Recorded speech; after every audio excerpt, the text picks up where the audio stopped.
There's a bill in Washington to mandate a new credit card processing system for Americans. Senator Marshall and I introduced the Credit Card Competition Act, which would introduce competition and choice to the credit card market and bring down excessive credit card fees. Anyone that votes against the Marshall-Durbin Amendment is voting for Wall Street. So what does the public think? 88% of Americans actually believe the credit card processing system works well. Their top concerns? Wide acceptance of cards, protection from fraud, and keeping personal data secure. The Federal Trade Commission reports that there's been a significant increase as it pertains to credit card fraud. And when you think about our digitally enabled world, the opportunity for fraudsters has really increased. The current credit card system has high levels of security to protect consumers and businesses if a card is lost or number is stolen, making sure they're not liable for fraud. How do we actually pay for the cost of protecting consumers against fraud? And one of those things is the interchange rate. That money invested back in for technology, for education, for new tools, and also refreshing and cybersecurity and all the various pieces to make sure the fraudsters can't go in and damage the ecosystem. We've been here before with debit cards.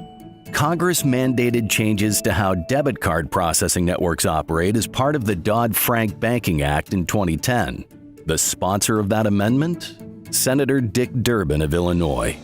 Shortly after the Durbin Amendment was passed, there was a study that looked back at the transfer. Was there any transfer of savings to consumers?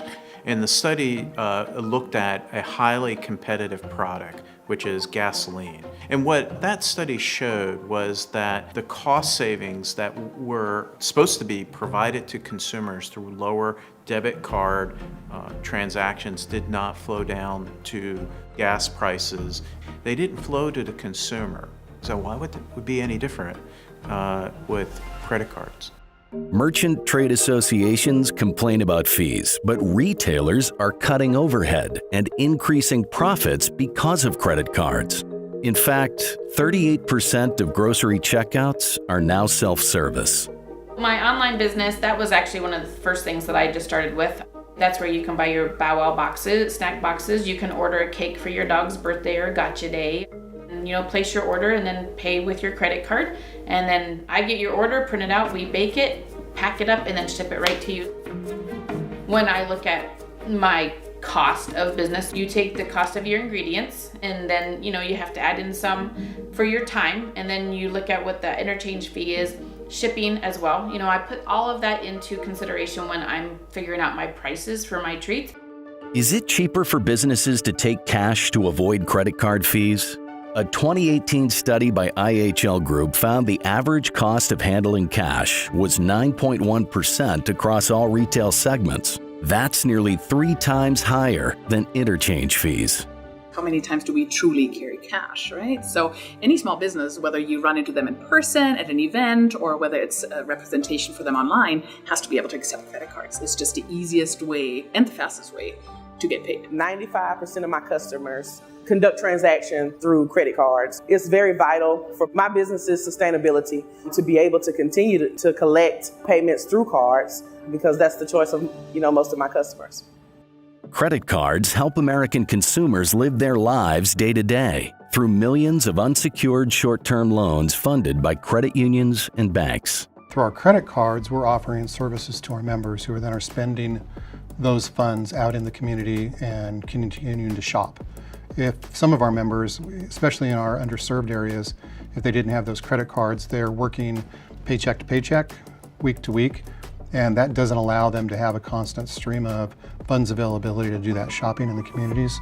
Access to credit is especially important for underserved communities and families struggling with high prices. We have a low-income designation at the credit union, and it's important to us to help people live well, build credit. One of the concerns we have is if the Durbin-Marshall bill passes, is that we might not be able to offer credit cards to those folks who are just starting out or have had some credit challenges. If the cost to offer credit cards gets too high for small banks and credit unions, that'll hit Main Street. In the end, small credit unions, small banks, mom and pop, Main Street consumers are paying the price. the ramifications for small businesses would just be ginormous. If the interchange program changes, we'd have to change something else. There'd have to be a reduction in net rewards that members get. We'd have to look at interest rates. The system's working for me right now, so I don't feel like there's any need for a change. So I would hate to see something happen and then have it have a negative impact on my small business. In the end, financial industry experts say the Durbin-Marshall bill may be a solution in search of a problem. The Durbin Amendment was not one of our most proud moments in financial service regulation. Merchants kept the money, consumers didn't get anything. If we do anything more in this area, we're just doubling down on a bad idea.